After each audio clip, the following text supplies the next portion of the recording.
નમસ્કાર દર્શક મિત્રો, ખબરશીટ.com પરથી હું દૃષ્ટિ આપ સૌનું સ્વાગત કરું છું. દર્શક મિત્રો, ઘણા બધા લોકો એવા હોય છે કે જે ઈચ્છે છે કે પોતાનું વજન ઘટી જાય, પરંતુ વજન ઘટાડવામાં તેઓ કશે ને કશે પાછળ પડી જાય છે. હવે જો આ બાબતોનું તમે ધ્યાન રાખશો તો ચોક્કસપણે તમે તમારું વજન ઓછું કરી શકશો.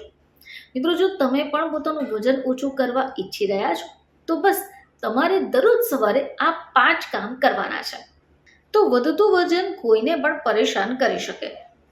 વજનને કારણે તમને બીપી, કોલેસ્ટ્રોલ અને ડાયાબિટીસ જેવી સમસ્યાઓ પણ થઈ શકે છે. હવે વજન ઘટાડવા લોકો પાણીની જેમ પૈસા તો ખર્ચે છે, જેમ કે ડાયટ ફોલો કરવું, જીમ જવું, બધું જ કરવા તૈયાર હોય.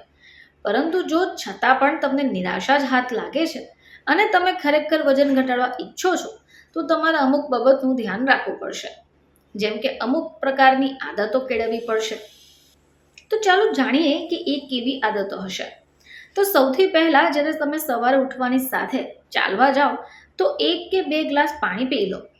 સવારે ઉઠીને જો હૂંફાળું પાણી પીવામાં આવે તો શરીરનું મેટાબોલિઝમ વધશે.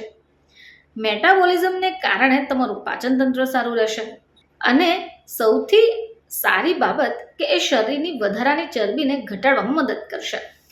જો તમે ઈચ્છો તો લીંબુ અને મધને એડ કરી શકો.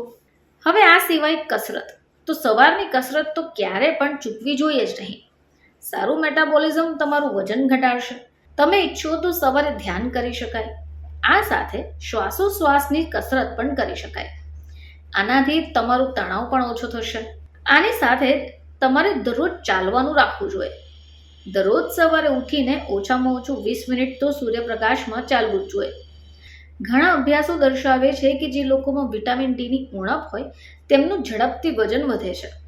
એટલે માટે સવારના કોમળા તડકામાં ચાલવું જોઈએ, જેનાથી શરીરમાં વિટામિન ડી વધી શકે. હવે આના સાથે તમે યોગ, પ્રાણાયામ અને ધ્યાન પણ કરવું જોઈએ, જેનાથી શારીરિક અને માનસિક તણાવ ઘટે છે. વજન પણ સરળતાથી ઓછું થાય છે. સવારનો નાસ્તો તમે શું કરી રહ્યા છો એ પણ ખૂબ મહત્વ ધરાવે છે. તમારે પ્રોટીનયુક્ત ખોરાક લેવો જોઈએ, જેમ કે ઈંડા અને પ્રોટીન શેક. લાંબા સમય સુધી તમારું પેટ ભરેલું લાગશે અને તમને વધારે ખાવાની ઈચ્છા પણ નહીં થાય, જે પણ વજન નિયંત્રિત કરવામાં તમને મદદ થશે. આ સિવાય તમારા ભોજન અને નાસ્તાની યોજના કરવાની ખાતરી તમારે કરવી પડશે કે જેમાં પ્રોટીન અને ફાઇબર ભરપૂર હોય.